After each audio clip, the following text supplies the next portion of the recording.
السلام علیکم. بسم اللہ الرحمن الرحیم. الحمد للہ رب العالمین والصلاة والسلام علی رسول اللہ وعلی آلہ واصحابہ ومن تبعهم بإحسان الی یوم الدین. خطبے کے ترجمے سے پہلے اس بات کی یاد دلائی جاتی ہے کہ جو اردو زبان میں دورہ منعقد ہونے جا رہا ہے اس کی شروعات انشاءاللہ اس جمعرات سے ہونے والی ہے، یعنی 29 نومبر سے. اور اس دورے کی مکمل معلومات مسجد کے دروازے کے پاس جو پوسٹر لگا ہوا ہے اس پہ اس کی مکمل معلومات دی گئی ہیں. یہ دورہ انشاءاللہ اس جمعرات سے 29 نومبر سے شروع ہونے جا رہا ہے اور اس کے مقرر شیخ توصیف الرحمن آشری حفظ اللہ ہے، جو کہ بہت معروف ہیں. اردو بولنے والوں کے لیے کوئی معمولی شخصیت نہیں ہے. اور یہ دورہ 5 دن پر منحصر ہے. اس میں دورے کی شروعات عصر کی نماز کے بعد سے ہوگی اور 3 نشستیں ہوں گی، عصر کے بعد، مغرب کے بعد اور عشاء کے بعد. تو جس شخص کو اگر پورا موقع ملتا ہے مکمل دورے میں شرکت کرنے کا تو ضرور کریں، نہیں تو جتنا بھی وقت ملتا ہے اتنا دورے میں ضرور شرکت کریں تاکہ کچھ نہ کچھ فائدہ حاصل کریں.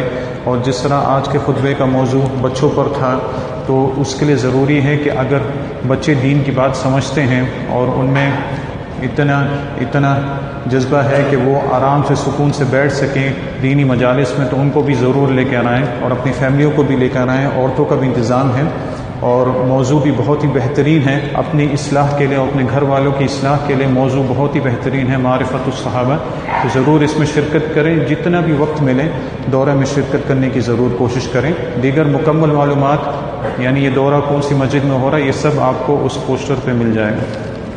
آج کے خطبے کا موضوع بچوں پر تھا کہ آپ صلی اللہ علیہ وسلم کا معاملہ بچوں کے ساتھ کس طرح ہوتا تھا اور اسلام نے ہمیں کس قسم کی تعلیم دی ہے کہ بچوں کے ساتھ کس قسم کا معاملہ کیا جائے. موضوع بہت مہم ہے کیونکہ نماز کے بعد جس طرح آپ نے غور کیا کہ خطیب نے خطبے کے علاوہ کچھ اور بھی توجیحات پیش کی، تو اس میں انہوں نے یہ بات پھر اس کی طرف نشاندہی کی کہ پورے خطبے کے بعد انہوں نے یہ بات پھر سے دہرائی کہ بچوں کی تربیت بہت زیادہ ضروری ہے، اس کے ساتھ ساتھ ان کے لیے دعا کرنا بھی بہت ضروری ہے، کیونکہ بہت سارے بچے آپ ہمیشہ ان کے ساتھ نہیں رہ سکتے، ان کی نگرانی نہیں کر سکتے. مختلف قسم کے دوست ان کے ہوتے ہیں، پتہ نہیں کس بچے کو کون سی بری عادت لگ جائے. اور ایسے بچے بھی ہوتے ہیں جو ان بری عادتوں کو چھوڑنے کی کوشش کرتے ہیں لیکن ان کو چھوڑ نہیں سکتے.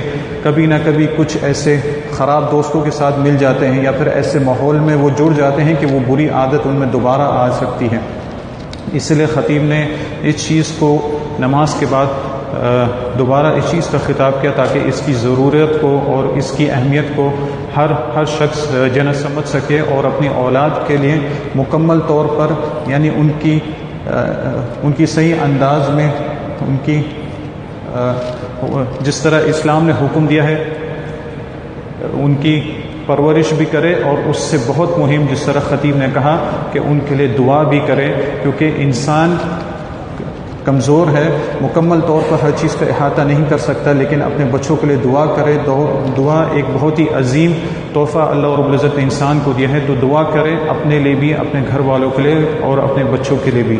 یہ تو وہ باتیں تھیں جو کہ جن خطیب نے نماز کے بعد کہی تاکہ تاکیداً اس خطبے کے اوپر اور زیادہ انسان دھیان دیں. خطبے کے شروع میں یہ آیت بتائی گئی کہ یہ اولاد جو ہے یہ اللہ رب العزت کی بہت بڑی نعمت ہے. یہ اللہ رب العزت نے ایک بہت عظیم الشان نعمت دی ہوئی ہے اور اللہ رب العزت کی یہ عطا ہے، یعنی کسی کی طاقت میں نہیں کہ وہ جو چاہے اولاد لے لے. اللہ رب العزت جس کو جو چاہے وہ اولاد عطا فرماتا ہے. جس طرح سورہ شورى میں اللہ رب العزت نے فرمایا للہ ملک السماوات والارض کہ زمین و آسمان کی بادشاہی یہ صرف اور صرف اللہ رب العزت کی ہے. زمین و آسمان کی بادشاہیت یہ صرف اللہ رب العزت کی ہے. یخلق ما یشاء، اللہ رب العزت جو چاہے پیدا کرتا ہے، یعنی وہ کسی سے پوچھتا نہیں، کسی سے مشورہ کرنے کی ضرورت نہیں. اللہ جو چاہے اس سے پیدا کرے، جو چاہے اس سے بنائے. پھر آگے فرمایا یہب لمن یشاء اناثا، اللہ جس کو چاہے وہ بیٹیاں عطا فرمائے، یعنی لڑکیاں عطا فرمائے. یہب لمن یشاء اناثا ویہب لمن یشاء الذکور، اور جسے چاہے بیٹے عطا فرمائے. یعنی کچھ ایسے والدین ہوتے ہیں جن کی صرف بیٹیاں ہی ہوتی ہیں اور کچھ ایسے والدین ہوتے ہیں جن کے صرف بیٹے ہی ہوتے ہیں، بیٹیاں ان کے پاس نہیں ہوتی ہیں. او یزوجہم ذکرانا و اناثا، یا تو اللہ رب العزت انہیں بیٹے بھی دے اور بیٹیاں بھی دے، یعنی دونوں قسم کے بچے انہیں عطا فرمائیں. یعنی یہ تین قسم کے ماں باپ ہو گئے. کچھ ایسے ہوتے ہیں جن کو صرف اللہ رب العزت بیٹیاں عطا فرماتا ہے، اور یہ اللہ رب العزت کی عطا ہے، کسی اور کا اس میں کوئی بھی دخل نہیں ہے. یا تو اللہ رب العزت جسے چاہے کہ بیٹے عطا فرمائے، یعنی کسی کو اس چیز پر فخر کرنے کی ضرورت نہیں ہے کہ میرے بیٹے ہو رہے ہیں، اس چیز پر شکر کرے کہ اللہ رب العزت اسے بیٹے یا بیٹیاں دے رہے ہیں. او یزوجہم ذکرانا و اناثا، یا تو اللہ رب العزت انہیں دونوں قسم کی اولاد دیتا ہے، بیٹیاں بھی دیتا ہے اور بیٹے بھی دیتا ہے. اور چوتھے قسم کے وعدہ اور وَيَجْعَلُ مَن يَشَاءُ عَقِيمًا، اور جس کو اللہ چاہے اس کو بانجھ رکھے، یعنی اسے اولاد نہ دے. یہ چوتھے قسم کے والدین ہیں، یعنی جنہیں اللہ رب العزت کوئی بھی اولاد نہیں دیتا ہے. کیوں؟ اِنَّهُ عَلِيمٌ قَدِيرٌ، اللہ رب العزت جاننے والا ہے اور رب العزت مکمل طور پر قادر ہے. کسی کو بانجھ رکھنے میں بھی اللہ رب العزت کے علم میں ہے، اللہ رب العزت کی حکمت میں ہے کہ اس شخص کو اولاد نہ دینا یہی اس کے لیے مصلحت ہے، یہی اس کے حق میں بہتر ہے. تو انسان اس کیٹیگری میں جس میں بھی آئے اسے چاہیے کہ اللہ رب العزت کی نعمت کو پہچانے، اور اگر اولاد نہیں ہے تو اس پر صبر کرے اور اللہ رب العزت سے دعا بھی کرے. اور اگر اولاد ہے تو اس چیز کو سمجھے کہ یہ ایک نعمت بھی ہے، اور اس کے ساتھ ساتھ ایک انسان کی بہت اہم ذمہ داری بھی عائد ہوتی ہے کہ ابھی اولاد کی اس نے کس طرح تربیت کرنی ہے. اور تربیت کرنے کے لیے اسے اسلامی معاملات کا علم ہونا چاہیے. اسلام نے جو احکامات دیے ہیں، جو علم ہمارے تک آئے ہیں کہ مختلف مراحل پر بچوں کی تربیت کس طرح ہونی چاہیے، ان تمام چیزوں کا علم اس کو ہونا چاہیے. عام طور پہ لوگوں کے ذہن میں یہ بات ہوتی ہے کہ بچوں کی تربیت اس وقت شروع ہوگی جب بچے تھوڑا سمجھدار ہوں گے، بڑے ہونے لگیں گے، تب ہم اسے سمجھائیں گے. لیکن علماء بتاتے ہیں کہ بچوں کی تربیت انسان شروعات سے کرے، بلکہ اپنی شادی کے وقت سے ہی بچوں کی تربیت کے بارے میں اسے چاہیے کہ سوچ لے. یعنی شادی کرنے سے پہلے، ابھی بچے پیدا نہیں ہوئے، پہلے سے کس طرح سوچ لے گا بچوں کی تربیت کے لیے؟ سب سے پہلے اس طرح سوچ لے کہ بچوں کے لیے ایک ایسی ماں چنے جو کہ دیندار ہے. کیونکہ بچوں کی تربیت عام طور پر یہ ماں کی ذمہ داری ہوتی ہے، کیونکہ مرد عام طور پہ گھر پہ نہیں ہوتے ہیں، ان کا وقت بچوں کے ساتھ اتنا نہیں گزرتا. بچوں کی تربیت کی ذمہ داری خاص طور پر ماں ہوتی ہے. تو اگر ماں نیک ہوگی، دیندار ہوگی، تو بچوں کی تربیت بھی اچھی ہوگی. جس طرح ایک حدیث میں آتا ہے کہ آپ صلی اللہ علیہ وسلم نے فرمایا کہ تنکح المرأۃ لأربع، کہ کسی عورت سے شادی کی جاتی ہے عام طور پر 4 وجوہات پر، یعنی 4 چیزیں دیکھ کر یہ کسی عورت سے شادی کی جاتی ہے. لمالہا ولجمالہا ولنسبہا ولدینہا، یا تو عورت کا مال دیکھ کر، یعنی مالدار عورت ہے تو مالدار عورت دیکھ کے آدمی وہاں پہ رشتہ بھیجتا ہے. ولیجمالہا، یا تو اس کا حسن و جمال دیکھ کر، خوبصورت عورت ہے اس وجہ سے اس کے ساتھ شادی کرنا چاہتا ہے. ولنسبہا، یا تو خاندانی عورت ہے، یعنی بہت اونچے سٹیٹس کی عورت ہے، اس لیے چاہتا ہے کہ اس سے شادی کرے. اور چوتھی چیز ولیدینہا، یا تو اس کا دین دیکھ کر کہ یہ عورت دیندار ہے، اس سے میں شادی کروں گا کیونکہ اس عورت میں دین ہے. تو آپ صلی اللہ علیہ وسلم نے فرمایا کہ فظفر بذات الدین، دیندار عورت دیکھ کے شادی کرو، تربت یداک، تو تم کامیاب ہو جاؤ گے. اگر دیندار عورت سے شادی کرو گے تو تم کامیاب ہو جاؤ گے. اگر یہ باقی چیزیں ڈھونڈو گے، مال دولت وغیرہ، اور دین نہیں ہو، اگر کسی عورت میں دین ہے اور باقی چیزیں بھی اس کے ساتھ آ رہی ہیں، یہ تو بہت ہی بہترین چیز ہے. لیکن اگر اس میں یہ تمام چیزیں ہیں اور دین نہیں ہے تو پھر آدمی خود کو خسارے میں ڈال رہا ہے، اپنی دنیا اور آخرت کو بہت ہی خطرے میں ڈال رہا ہے. کیونکہ جو عورت جس میں دین نہیں ہے وہ اپنے شوہر کے لیے بھی خطرناک ہو سکتی ہے، اور اپنی اولاد کو وہ کیا سکھائے گی؟ اولاد کو کیا سکھائے گی؟ اگر جس طرح علماء نے اس حدیث کے بارے میں بتایا ہے، اگر مالدار عورت ہے تو ہمیشہ اپنے مال کا دھوس میں رہے گی، خوبصورت عورت ہے تو ہمیشہ اسی میں رہے گی، بناؤ سنگار میں رہے گی. وہ اپنی اولاد کو کیا سکھائے گی؟ تو بچوں کی تربیت میں ایک بہت مہم مرحلہ یہ ہے کہ ان کی ماں اچھی چنی جائے، اور اچھی سے مراد ہے دیندار عورت کا انتخاب کیا جائے. اور دیندار عورت عام طور پہ لوگوں کے ذہن میں یہ ہوتا ہے کہ دین سے مراد یہ ہے کہ عورت لمبی لمبی نمازیں پڑھے یا بہت سارے روزے رکھیں. بے شک یہ چیز بھی ہے، لیکن دین میں ایک بہت اہم چیز یہ ہے کہ اس کا اخلاق اچھا ہونا چاہیے. ایک ایسی عورت کا انتخاب کریں کہ جس کو دین کا علم بھی ہو اور اس کا اخلاق بھی بہترین ہو، اور نماز روزہ وغیرہ جتنے بھی فرائض چیزیں ہیں ان سب چیزوں کا اہتمام کرتی ہوں، کیونکہ آپ صلی اللہ علیہ وسلم کے سامنے ایک دفعہ ایک ایسی عورت کا ذکر کیا گیا جو کہ بہت زیادہ نماز روزے وغیرہ صدقہ خیرات اس میں خیر ہے، لیکن اس عورت کا اخلاق اچھا نہیں ہے، پڑوسی اس سے خوش نہیں ہے، تو آپ صلی اللہ علیہ وسلم نے فرمایا کہ اس میں کوئی خیر نہیں ہے، یہ عورت جہنم میں جائے گی۔ یعنی تمام نیک اعمال کر رہی ہے لیکن اس کی زبان سے، اس کے اخلاق سے پڑوسی راضی نہیں ہے، تو ایسی عورت میں خیر نہیں ہے۔ تو دین میں ایک بہت مہم چیز یہ ہے کہ دیکھا جائے کہ اس کا اخلاق اچھا ہو۔ تو یہ تو اس شخص کے لیے کہ جس نے شادی نہ کی ہو، تو وہ اگر سوچ رہا ہے تو اپنی اولاد کی اچھائی کے لیے پہلے سے ہی دیندار عورت کا انتخاب کرے۔ لیکن جس شخص نے شادی کر لی ہے اور ابھی اس حدیث کا اس کو پتہ چلتا ہے، ابھی اہمیت معلوم پڑتی ہے کہ بھئی بچوں کی تربیت کے لیے عورتوں کی تعلیم بہت زیادہ ضروری ہے، تو اسے چاہیے کہ اپنے بچوں کے ساتھ ساتھ اپنے گھر والی پہ بھی محنت کرے، اسے بھی دین کی تعلیم دے، اسے بھی دین کے علم میں لکھائے۔ جو دینی مجالس ہوتی ہیں جہاں پہ عورتوں کا الگ سے اہتمام ہوتا ہے، ان کی مجلس الگ ہوتی ہیں پردے کے ساتھ، اسے چاہیے کہ اپنی خواتین کو ایسی مجالس میں لے کے آئے تاکہ دین کا علم حاصل کرے اور یہ علم آگے اپنے بچوں تک پہنچا سکے، کیونکہ جب تک اپنی عورتوں کو نہیں سکھائیں گے تو وہ اپنے بچوں کو کیا سکھا سکتی ہیں۔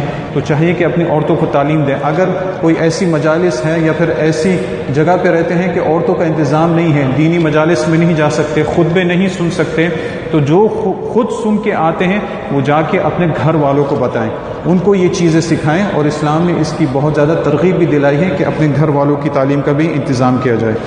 تو ہر انسان کو چاہیے کہ بچوں کے ساتھ ہر مرحلے پہ کس قسم کی تربیت کرنی چاہیے، کس قسم کا معاملہ ہونا چاہیے، اس کا علم انہیں ہو تاکہ اپنی ذمہ داری وہ پوری کرے۔ جس طرح خطیب نے اس بات کی طرف اشارہ کیا کہ ایک انسان کو چاہیے کہ اپنی ذمہ داری پوری کرے، نیک اعمال کرے، اس کے بعد اپنے اولاد کے لیے دعا بھی کرے کہ اللہ رب العزت میری اولاد کو نیک بنائے۔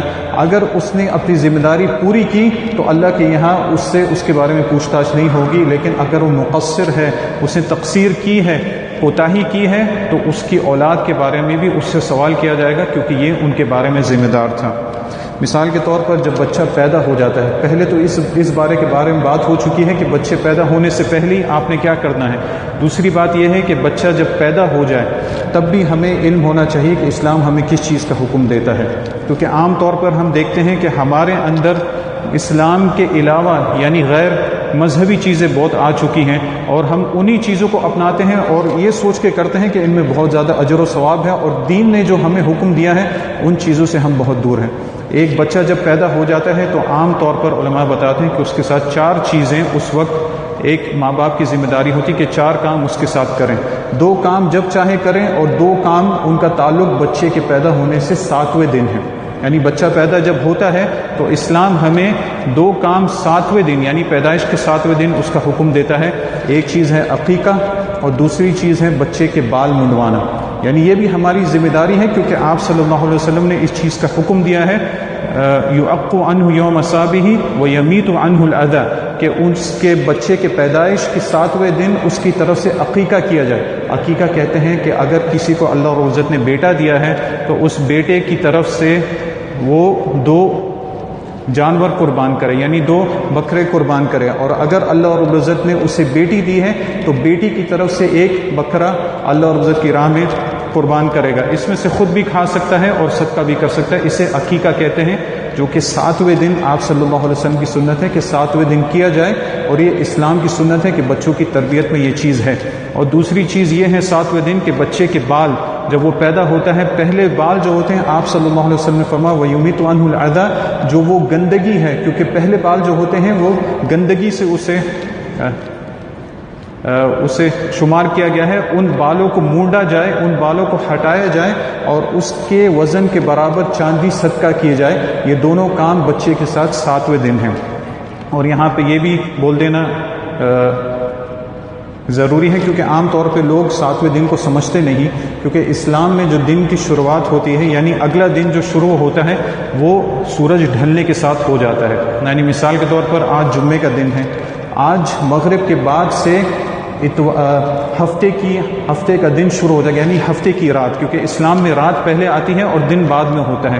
تو اگر کوئی بچہ مثال کے طور پر آج مغرب کے بعد پیدا ہوتا ہے تو ہم یہ نہیں کہیں گے کہ وہ بچہ جمعے کے دن پیدا ہوا ہے، بلکہ وہ بچہ ہفتے کے دن پیدا ہوا ہے، ہفتے کی رات کو، تو اس حساب سے آپ نے 7ویں دن کا اندازہ لگوانا ہے۔ یعنی وہ بچہ ہفتے کے دن پیدا، اگر مغرب سے پہلے پیدا ہوا تو وہ جمعے کے دن شمار ہو گیا مثال کے طور پر، لیکن اگر مغرب کے بعد پیدا ہوا تو یہ بچہ ہفتے کے دن پیدا ہوا ہے، اس حساب سے آپ نے اس کے 7ویں دن یہ 2 کام کرنے ہیں، اور 2 وہ دوسرے کام جو آپ جب چاہیں کریں، اور وہ بھی بہت مہم ہے، لیکن لوگ اس میں یا تو بہت زیادہ کوتاہی سے کام لیتے ہیں یا تو بہت زیادہ غلو سے کام لیتے ہیں۔ ایک کام یہ ہے کہ بچے کا ختنہ کرنا، یہ بھی اسلامی فطرت ہے، بچے کا ختنہ کرنا یہ بھی ماں باپ کی ذمہ داری ہے، جب چاہے کرے، اس میں 7ویں دن کی قید نہیں ہے۔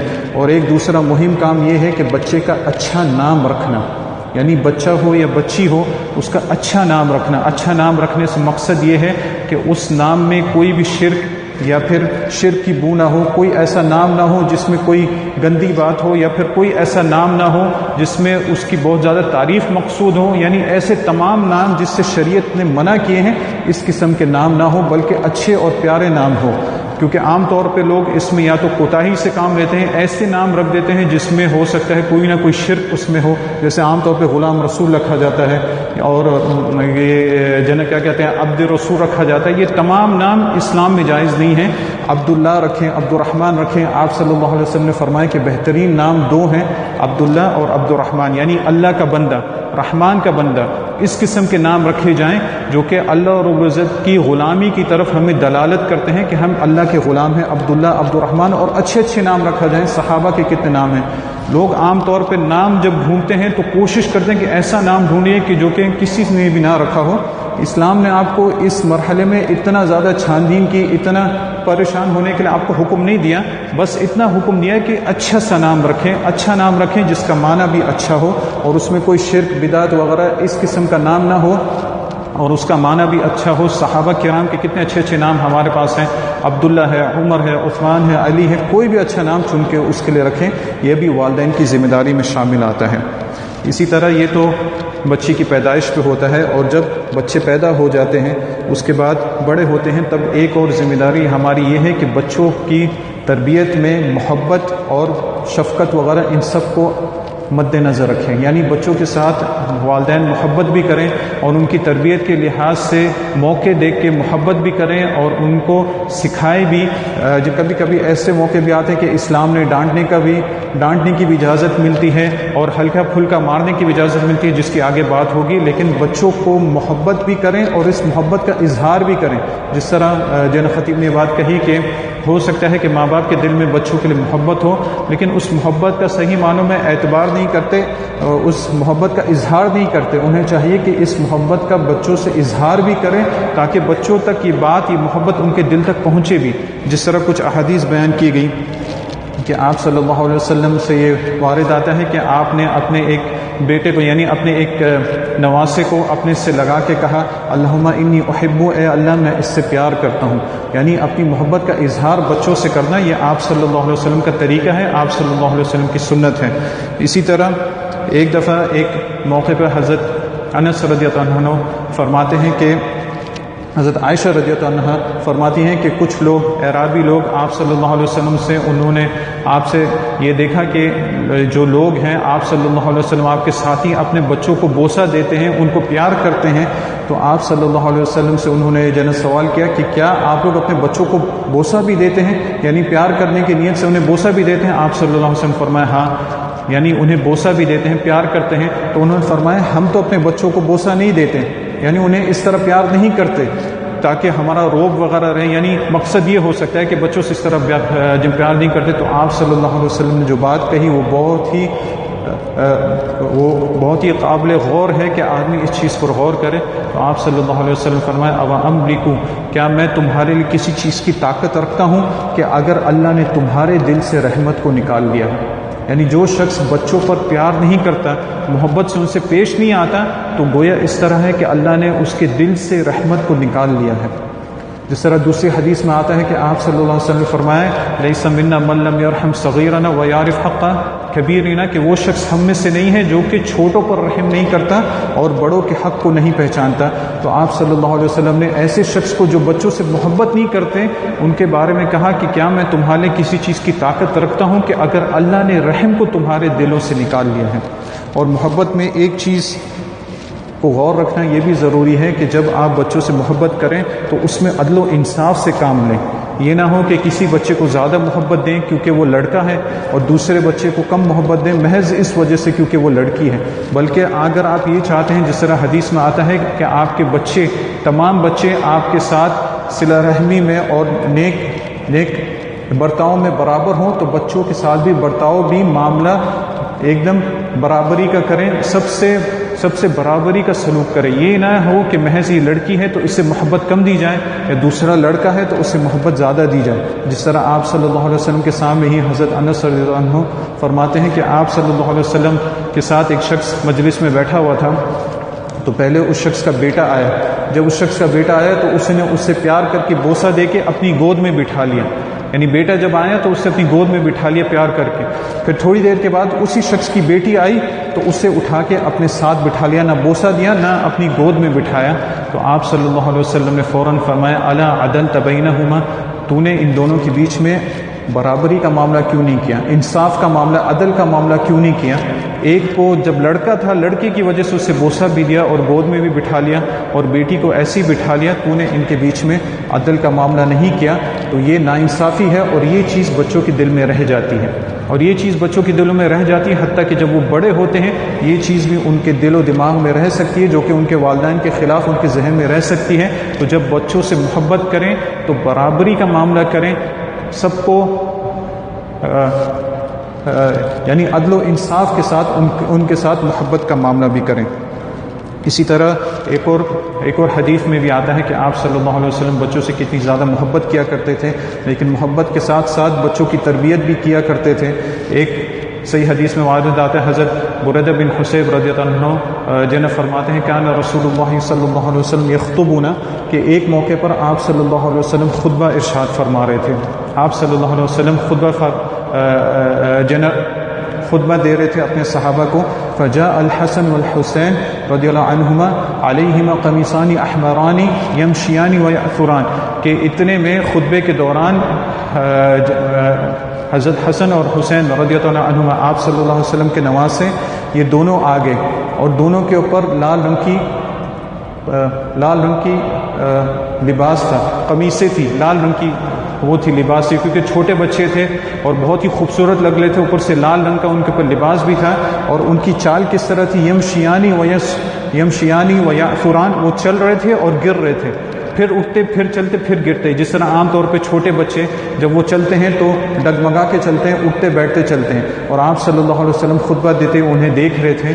آپ صلی اللہ علیہ وسلم ممبر سے اترے، دونوں بچوں کو اٹھایا اور اپنے سامنے بٹھا لیا، یعنی ممبر کے سامنے بٹھا لیا، اور پھر آپ صلی اللہ علیہ وسلم نے فرمایا صدق اللہ ورسولہ، اللہ اور اس کے رسول نے سچ کہا ہے، انما اموالکم و اولادکم فتنہ، کہ بے شک تمہاری اولاد اور تمہارا مال تمہارے لیے آزمائش ہے، یعنی تمہاری اولاد بھی اور تمہارا مال بھی تمہارے لیے آزمائش ہے۔ آزمائش سے مراد کہ تم ان میں کیسا عمل کرتے ہو، کیا مال آنے کے بعد اللہ کی فرمانبرداری کرتے ہو یا نافرمانی، یا اولاد آنے کے بعد ان کو اللہ رب العزت کی راہ میں لگاتے ہو، اللہ رب العزت کی اطاعت کرتے ہو، یا ان کی وجہ سے گناہوں میں خود کو بھی ڈالتے ہو اور ان کو بھی برباد کرتے ہو، تو تمہاری اولاد اور تمہارا مال تمہارے لیے فتنہ ہے۔ پھر آپ صلی اللہ علیہ وسلم نے جو فرمایا نظرت الی ہذین الصبیین، کہ میں نے ان دونوں بچوں کی طرف دیکھا، فلم اصبر، میں صبر نہیں کر سکا، فلم اصبر حتی قطعت حدیثی ورفعتہما، کہ جب تک میں صبر نہیں کر سکا اور میں اپنی بات روک کے یعنی خطبہ روک کے میں نے دونوں بچوں کو اٹھا لیا۔ تو اللہ اور اس کے رسول نے سچ کہا ہے کہ تمہارا مال اور تمہاری اولاد تمہارے لیے آزمائش ہے۔ یہاں پہ دیکھیں کہ اتنی محبت کہ آپ صلی اللہ علیہ وسلم نے خطبہ بھی بیچ میں روک دیا اپنی بچوں کے لیے۔ تو بچوں کے لیے محبت بھی ضروری ہے اور اس محبت کا اظہار بھی ضروری ہے، اور آپ نے خطبے کے دوران بھی اس محبت کا اظہار کیا، لیکن اس کے ساتھ ساتھ تربیت بھی بہت ضروری ہے، جس طرح خطبے کے آگے میں ذکر کیا گیا۔ آپ صلی اللہ علیہ وسلم بچوں کی تربیت بھی کیا کرتے تھے، یعنی آپ صلی اللہ علیہ وسلم بچوں کو سکھایا کرتے تھے مختلف چیزیں، دین کے احکامات، اور سب سے پہلی ضروری چیز جو ہے وہ یہ ہے کہ بچوں کا تعلق اپنے رب کے ساتھ، اللہ اور عزت کے ساتھ ان کا تعلق مضبوط کیا جائے۔ بہت سارے لوگ یہ کہتے ہیں، بہت سارے لوگوں کا یہ ماننا ہے کہ بھئی بچے بڑے ہو جائیں اس کے بعد انہیں یہ باتیں سکھائی جائیں۔ نہیں، آپ صلی اللہ علیہ وسلم بچوں کو ہی یہ والی باتیں سکھاتے تھے جو کہ فطری باتیں ہیں۔ عام طور پہ بچوں کو یہ باتیں ان کے دل و ذہن میں ہوتی ہیں، ماں باپ کو چاہیے انہیں سکھا کے ان چیزوں کو اور زیادہ پختہ کر دیں، کیونکہ عام طور پہ چھوٹے بچے، علماء بتاتے ہیں کہ عام طور پہ بچے فطرت پہ ہوتے ہیں، ان سے اگر اللہ اور عزت کے بارے میں کچھ سوال کیا جائے تو عام طور پر وہ جواب بھی صحیح دیتے ہیں۔ یعنی بچے عام طور پہ فطرت میں ہوتے ہیں جب تک کہ ماں باپ انہیں کہیں اور نہ لے جائیں، انہیں کوئی اگر غلط بات نہیں سکھائی جائے تو بچے فطرت پہ ہی رہتے ہیں۔ تو آپ صلی اللہ علیہ وسلم بچوں کو تعلیم دیتے، اور سب سے مہم تعلیم یہ ہے کہ بچوں کا اللہ اور عزت سے معرفت کیا جائے اور اللہ اور عزت کے بارے میں انہیں علم دیا جائے تاکہ ان کا تعلق اپنے رب کے ساتھ بہت زیادہ مضبوط ہو جائے۔ اور ایک ایسی حدیث، ایک بچہ جس کو آپ صلی اللہ علیہ وسلم نے نصیحت کی اپنے بچپن میں، اس نے اس پوری نصیحت کو یاد رکھا اور آگے ہم تک پہنچائی، وہ ہے عبداللہ ابن عباس رضی اللہ عنہ۔ یہ فرماتے ہیں کنت خلف النبی صلی اللہ علیہ وسلم یومن، کہ ایک دن میں آپ صلی اللہ علیہ وسلم کے ساتھ سواری پہ پیچھے بیٹھا تھا۔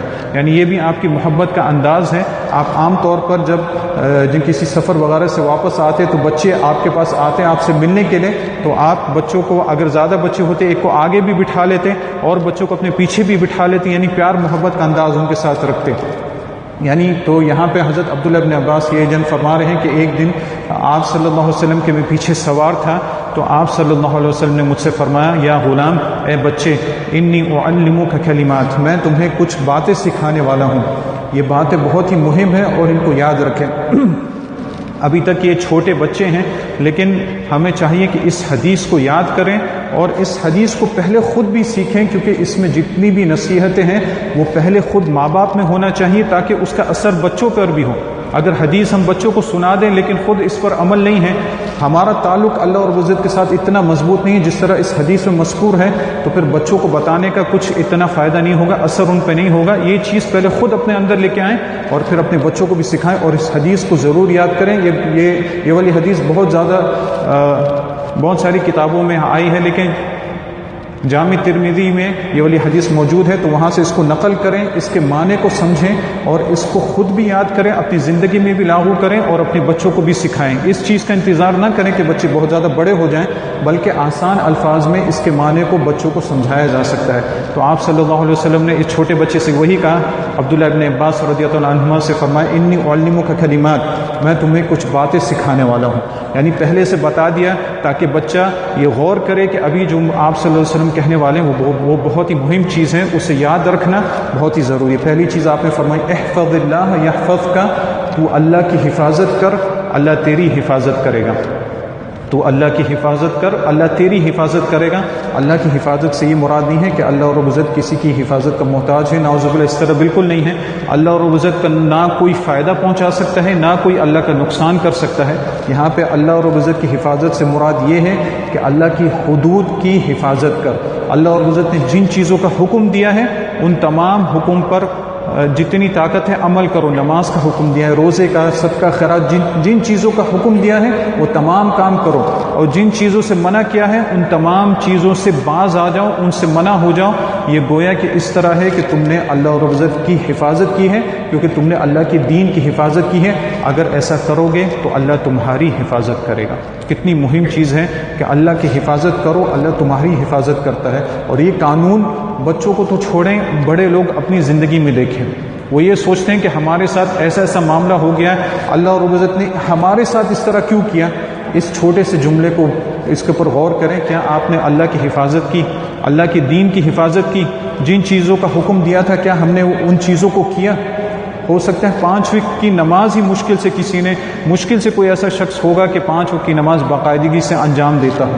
صرف اس چیز پر غور کر لے، پھر ہم یہ کہاں سے سوال کرتے ہیں کہ ہمارے ساتھ ایسا ہو گیا، ہمارے ساتھ ویسا ہو گیا، جب ہم اللہ اور عزت کے دین کی حفاظت نہیں کرتے۔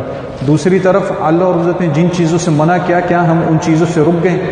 کتنی چیزیں ہمارے ذہن میں ہیں جو کہ اللہ اور عزت نے ان سے رکنے کا حکم دیا ہے، انہیں حرام قرار دیا ہے، کیا ہم ان چیزوں سے باز آ جاتے ہیں؟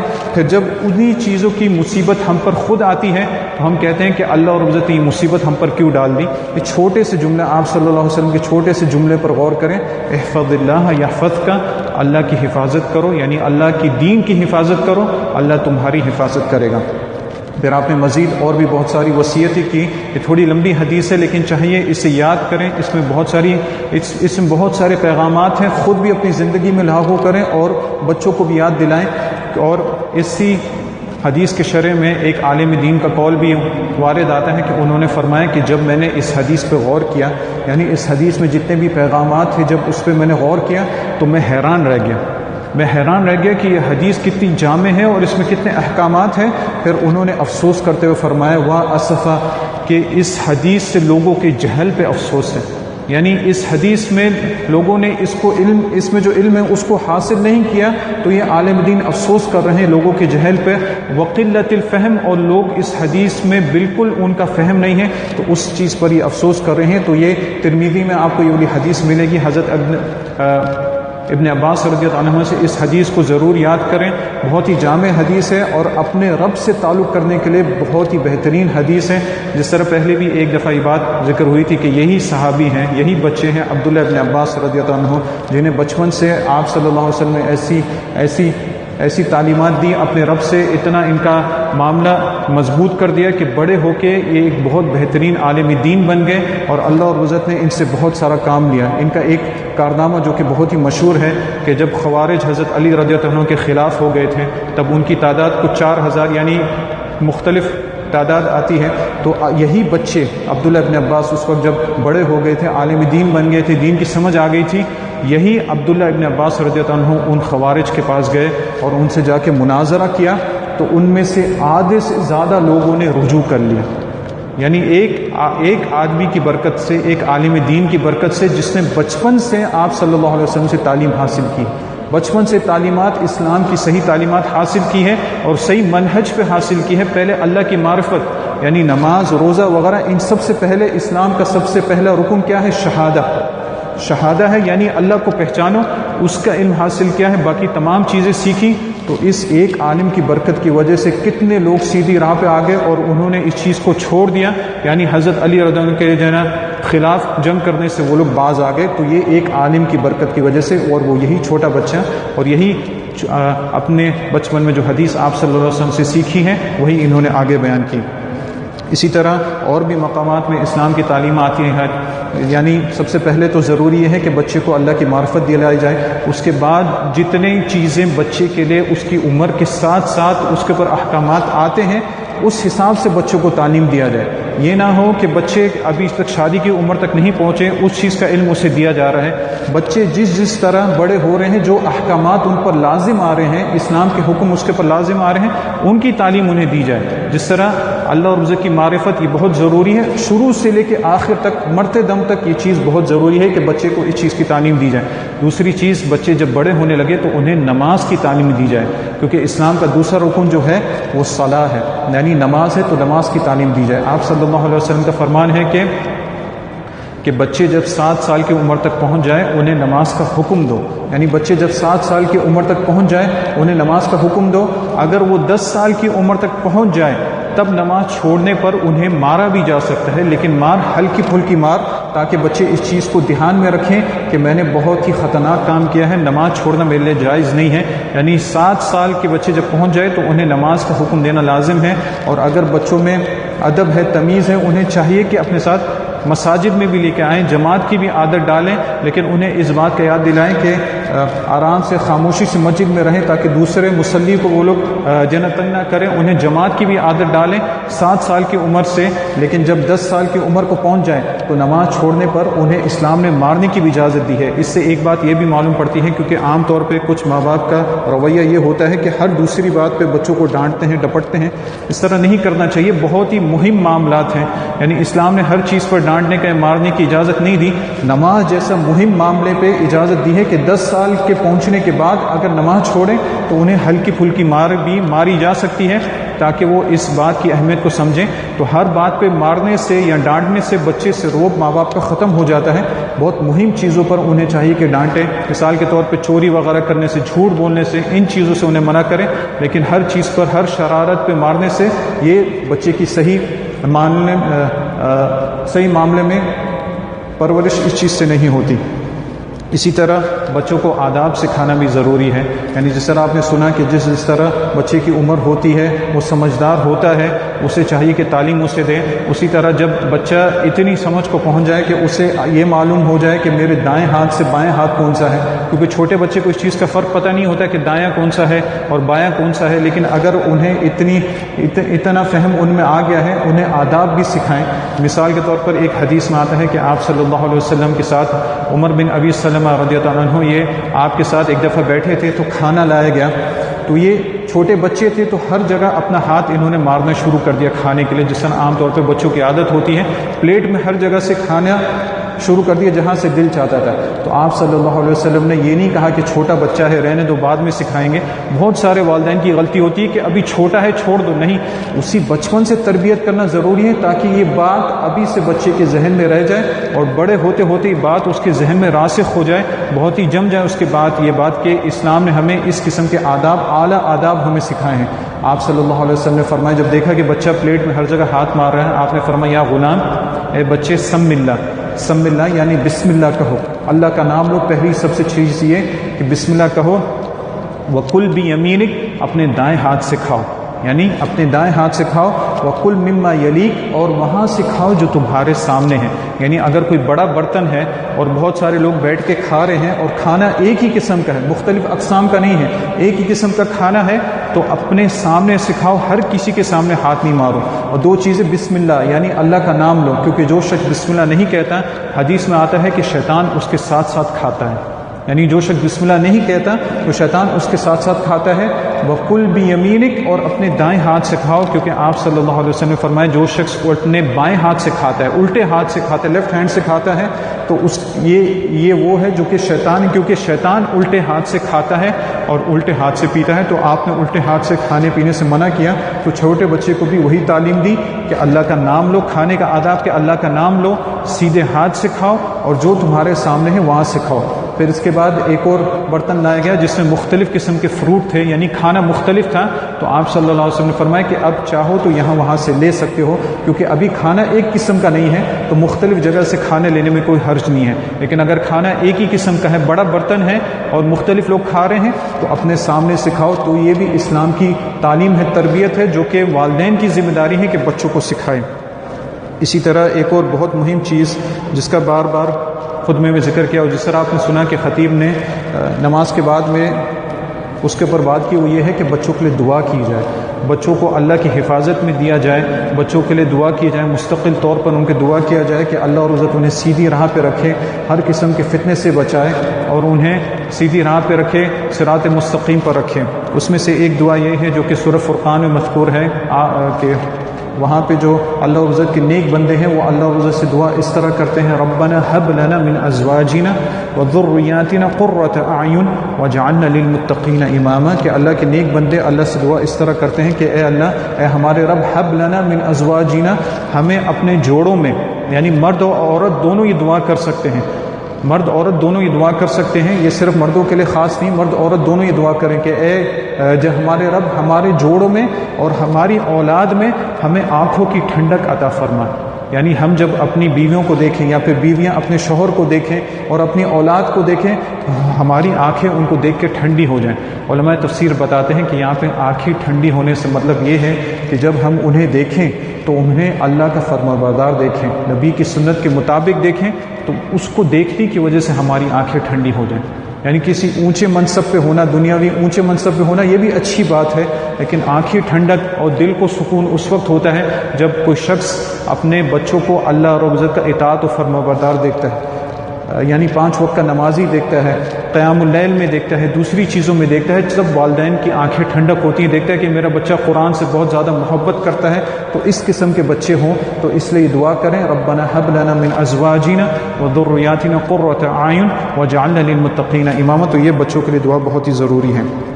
اور ایک اور دعا خاص طور پہ چھوٹے بچوں کے لیے، جس طرح یہ اور بھی خطبوں میں یہ دعا ذکر کی گئی ہے کہ بچوں کو اللہ اور رزق کی حفاظت میں بھی دیا کریں۔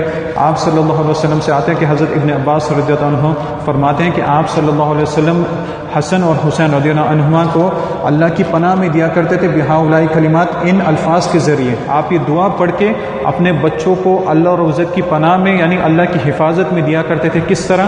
اعیذکما بکلمات اللہ التامہ، میں تم دونوں کو اللہ کی پناہ میں دیتا ہوں اللہ کے کلمات یعنی اللہ کے اسماء، اللہ اور رزق کے اسماء و صفات جو کہ مکمل ہیں، کمپلیٹ ہیں، پرفیکٹ ہیں، اس میں تم دونوں کو اللہ کی پناہ میں دیتا ہوں۔ کن چیزوں سے؟ تمام ایسی چیزوں کا اس چھوٹی سی چیز میں، اس چھوٹی سی دعا میں ذکر کر دیا گیا جو کہ بچوں کے لیے خطرناک ہو سکتی ہیں۔ پہلی چیز اعیذکما بکلمات اللہ التامہ من کل شیطان، ہر قسم کے شیطان سے، یعنی شیطان انسانی بھی ہوتے ہیں اور جنات بھی ہوتے ہیں۔ من کل شیطان، ہر قسم کے شیطان سے، یعنی جس میں شرارت ہو، ہر قسم کے شیطان سے تمہیں اللہ کی پناہ میں دے دی۔ من کل شیطان و حامہ، حامہ سے مراد ہر قسم کے موذی جانور، زہریلے جانور سے تمہیں اللہ کی پناہ میں دے دیا۔ یہ دو چیزیں عام طور پہ بچوں کے لیے خاص طور پہ بہت زیادہ خطرناک ہوتی ہیں، من کل شیطان و حامہ، اور تیسری چیز وہ من کل عین لامہ، ہر ایسی آنکھ جو کہ ملامت والی ہو یعنی بد نظر سے تمہیں اللہ کی پناہ میں دیتا ہوں۔ تو آپ صلی اللہ علیہ وسلم یہ دعا اپنے نواسوں کے لیے کیا کرتے تھے، حسن و حسین کے لیے، اور آپ فرماتے ہیں کہ ابراہیم علیہ السلام بھی اپنے بچوں کو یعنی اسماعیل اور اسحاق علیہ السلام کو اسی طرح اللہ کی پناہ میں دیا کرتے تھے۔ تو ماں باپ کو چاہیے کہ دعا یاد کریں اور بچوں کو اللہ کی پناہ میں ان الفاظ کے ذریعے دیا کریں۔ اسی طرح دعا کے ساتھ ساتھ یہ بھی ضروری ہے کہ بچوں کو اور بھی اخلاق وغیرہ سکھایا جائے، یعنی ایک طویل موضوع ہے لیکن جتنے بھی اچھے اخلاقات ہیں سب بچوں کو سکھایا جائے۔ اس میں سے ایک بہت مہم چیز یہ ہے، کیونکہ عام طور پہ لوگوں کو اس چیز کا خیال نہیں ہوتا، پیسہ چاہے جہاں سے بھی آئے، حلال کا ہو حرام کا ہو، اس کا وہ خیال نہیں کرتے۔ چاہیے کہ خود بھی حلال کمائیں اور اپنے بچوں کو بھی اس چیز کی تعلیم دیں کہ حلال کمائیں اور حلال کھائیں، حرام سے بالکل دور رہیں، کیونکہ جو شخص حرام میں پڑ جاتا ہے، جس طرح خطیب نے کہا ابن قیم کا، جو شخص حرام میں پڑ جاتا ہے اس کی دنیا آخرت دونوں کی دونوں وہ خراب کر کے چھوڑتا ہے۔ اور آپ صلی اللہ علیہ وسلم نے بھی ہمیں یہ تعلیم دی ہے کہ آدمی حلال کھائے، اور حلال میں سے ایک چیز جو کہ بہت بہترین ہے اس کے لیے وہ اپنی اولاد کی کمائی کھانا، اگر وہ شرط یہ ہے کہ وہ بھی حلال ہو۔ جس طرح ایک حدیث میں آتا ہے آپ صلی اللہ علیہ وسلم نے فرمایا ان اطیب ما اکل رجل من کسبہ، سب سے پاکیزہ چیز جو کوئی شخص کھاتا ہے وہ اپنی ہاتھ کی کمائی، یعنی چاہے جو بھی کام کرتا ہو لیکن محنت کر کے اپنے ہاتھ کی کمائی کھائے جس میں کچھ بھی حرام نہ ملا ہو، تو یہ سب سے پاکیزہ چیز وہ شخص کھاتا ہے۔ وَإِنَّ وَلَدَهُ مِن كَسْبِهِ، اور اس کی جو اولاد ہے، اس کے بچے ہیں، وہ بھی اس کی اپنی کمائی میں سے ہیں۔ یعنی ایک آدمی کی اولاد جو ہے وہ خود اس کی اپنی کمائی میں سے ہے، اگر ان میں سے بھی کھاتا ہے، بچہ کماتا ہے اس کی کمائی میں سے کھاتا ہے تو یہ بھی سب سے پاکیزہ مال کھاتا ہے، لیکن خود بھی نیک عمل کرے، حرام سے بچے، اور بچوں کو بھی تعلیم دے تاکہ بچے بھی حلال کمائیں، اور بچوں کو دین کی تعلیم دے تاکہ بڑے ہونے کے بعد اپنے بوڑھے والدین کا بھی خیال کریں، اور یہ والد جو اپنے بچوں کی کمائی سے کھاتا ہے آپ صلی اللہ علیہ وسلم نے اسے بھی پاکیزہ مال عطا فرمائیں۔ اور اپنی پوری زندگی اسی چیز میں لگائیں، یعنی تربیت کے اعتبار سے اسی چیز میں لگائیں کہ نیک اولاد کو بڑا کریں تاکہ یہ مرنے کے بعد بھی کام آئے۔ جس طرح آپ صلی اللہ علیہ وسلم نے فرمایا کہ جب کسی انسان کی موت ہو جاتی ہے انقطع عنہ عمل الا من ثلاثہ، اس کے تمام اعمال اس سے ختم ہو جاتے ہیں سوائے تین چیزوں کے، یعنی تین چیزوں کا فائدہ اس سے مرنے کے بعد بھی جاری رہتا ہے۔ اس میں سے ایک چیز یہ ہے او ولد صالح يدعو له، یعنی نیک اولاد جو آدمی پیچھے چھوڑ کے گیا ہے وہ اس کے لیے دعا کرے۔ کوئی شخص اگر نیک اولاد پیچھے چھوڑ کے گیا ہے اور وہ اولاد اس کے لیے دعا کرتی ہے تو اس کا فائدہ اس شخص کو مرنے کے بعد بھی ہوتا ہے۔ لیکن یہاں پہ دیکھیں والدین صالح، نیک اولاد، نیک اس وقت ہوگی جب دنیاوی تعلیم اگر آپ نے دی تو اس میں کوئی حرج نہیں ہے، دنیاوی ضرورات بھی بہت ہے، لیکن دین کی تعلیم سے آدمی نیک بنتا ہے۔ یعنی دنیا میں کیسا رہنا ہے، اللہ اور عزت کے ساتھ کیسا معاملہ، دنیا والوں کے ساتھ کیسا معاملہ، یہ دین کی تعلیم کے علاوہ کوئی بھی دنیاوی تعلیم میں مل ہی نہیں سکتا۔ نیک اور صالح بننے کے لیے دنیا کی تعلیم ضروری ہے، لیکن افسوس کی بات یہ ہے کہ لوگ دنیاوی تعلیم کے لیے اتنے پیسے خرچ کر دیتے ہیں، پتہ نہیں کہاں کہاں بھیج دیتے ہیں، لیکن دین کی تعلیم کے لیے مسجد تک لے کے آنا بھی ان کے لیے مشکل ہوتا ہے۔ تو ایسے لوگ خود ہی اپنا حشر دیکھ لیتے ہیں۔ عام طور پہ کتنے جنازے ایسے دیکھے جاتے ہیں کہ یا تو باپ کا جنازہ ہے یا بھائی کا جنازہ ہے، کسی کا بھی جنازہ ہے، اور جو پیچھے اولاد ہیں انہیں نماز جنازہ پڑھنے تک کا بھی فرق نہیں معلوم کہ نماز جنازہ کس طرح پڑھی جاتی ہے، تکبیرات کتنی ہیں، پہلی تکبیر کے بعد کیا پڑھنا ہے، نماز جنازہ کی کون سی دعا ہے، تو یہ کون سی اولاد ہے جو اپنے باپ کو فائدہ دے گی۔ اور اس کا مجرم وہ شخص خود ہے جو کہ ایسی اولاد کو پیچھے چھوڑ کے گیا، جس نے دین کی تعلیم انہیں نہیں دی، قرآن کی تعلیم بچوں کو نہیں دی، تو ایسی اولاد اپنے بچوں کے لیے کیا دعا کرے گی؟ نماز جنازہ تو ہو گئی، اس کے بعد مرنے کے والے کے لیے اس کو ایصال ثواب کس طرح پہنچانا ہے، اس کا علم بھی ایسی اولاد کو نہیں ہوتا۔ یعنی وہ کیا کریں، ابھی اپنے والدین کو ثواب کس طرح پہنچائیں، والدین نے زندگی میں کبھی نہیں سکھایا، ابھی یہ لوگ ان کو بھی اس چیز کا علم نہیں ہے، تو ایسے مولویوں کے ہاتھ لگ جاتے ہیں جن کی نظر ان کی جیب پہ ہوتی ہے، ایسی ایسی باتیں بتاتے ہیں جس سے پیسہ ان سے نکل کے ان کے پاس آئے، لیکن والدین تک کوئی ثواب نہیں پہنچتا۔ اور یہ مجرم، یہ جرم وہی والدین ہیں جنہوں نے اپنے بچوں کو تعلیم نہیں دی۔ تو فائدہ نیک اولاد دے گی، نیک اولاد اگر آپ کو چاہیے تو پھر ان کو اچھی تربیت دیں، کیونکہ آپ کے مرنے کے بعد وہ آپ کے لیے دعا کریں، کیونکہ احادیث سے یہ ثابت ہوتا ہے، علماء نے بتایا کہ بہت ساری چیزیں ایسی ہیں کہ مردے کو اس کا فائدہ پہنچایا جا سکتا ہے، اور آپ صلی اللہ علیہ وسلم سے صحیح احادیث سے یہ ثابت ہے کون کون سی چیزیں جس کا فائدہ پہنچتا ہے وہ بھی ثابت ہیں، اور کون سی چیزیں جس کا فائدہ نہیں پہنچتا وہ اس کے پر بھی علماء نے بات کی ہے۔ لیکن علماء بتاتے ہیں کہ جو چیز کسی مردے کو سب سے زیادہ فائدہ دیتی ہے وہ ہے دعا۔ دعا سے جتنا فائدہ کسی شخص کو پہنچتا ہے وہ کسی اور چیز سے نہیں پہنچتا، اور خاص طور پر اگر اپنی اولاد اخلاص کے ساتھ دعا کرے تو اس کا فائدہ تو مردے کو اور بھی بہت زیادہ پہنچتا ہے۔ جس طرح صحیح حدیث میں حضرت ابو ہریرہ رضی اللہ عنہ سے وارد آتا ہے کہ انہوں نے فرمایا کہ آپ صلی اللہ علیہ وسلم نے فرمایا یرفع الرجل فی الجنہ، کہ ایک شخص کا جنت میں مقام بڑھایا جائے گا، یعنی اصل میں اس نے جتنا عمل دنیا میں کیا تھا وہ سوچے گا کہ مجھے جنت اس مقام پہ ہونی چاہیے تھی۔ ان اللہ لا یرفع الدرجۃ للعبد الصالح فی الجنہ، کہ اللہ رب العزت کسی نیک آدمی کا جنت میں درجہ بڑھاتا رہے گا، تو وہ کہے گا فیقول یا ربی انا لی ھذا، اے اللہ میرے لیے یہ مقام کہاں سے آ گیا، یعنی میں نے تو اتنا عمل نہیں کیا، تو میرے لیے اتنا اونچا مقام کہاں سے آ گیا؟ تو اللہ رب العزت اسے جواب دے گا باستغفار ولدک لک، کہ تیرے پیچھے جو نیک اولاد تو چھوڑ کے آیا وہ تیرے لیے استغفار کرتے تھے، تیرے لیے دعا کرتے تھے، ان کی دعا کی برکت کی وجہ سے تیرا مقام اتنا ہو گیا۔ تو یہ نیک اولاد کا فائدہ ہے، تو فائدہ تب ملے گا جب انہیں دین کی تعلیم دیں گے۔